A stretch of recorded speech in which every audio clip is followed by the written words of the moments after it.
zuenez, zerbitzu berria trasladatu dugu Autonomia kalera, hemen Basauri zentroan, eta printzipio ez nauka harrera hona izan dugu, pilo bat gazte gerturatu dira. Bueno, hasta huetan ja gara prestatzen zerbitzu osoa, eta ja ikusi dugu, nahiko jendea etorri dela galdetzera zer egingo dugun, eta bararen arte, ikusten duzuen, pilo bat jende hurbildu da, así que nahiko pozik.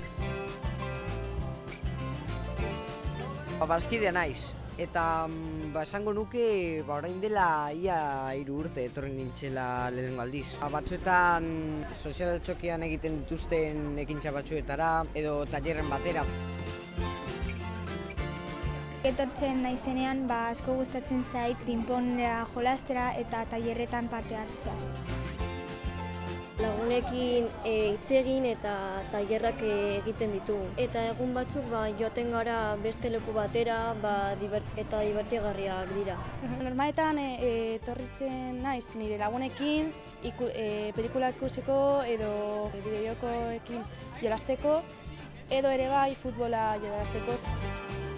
Adibidez, bideojoko konpetentzia bat edo horrelako zerbait. Ondo litzateke.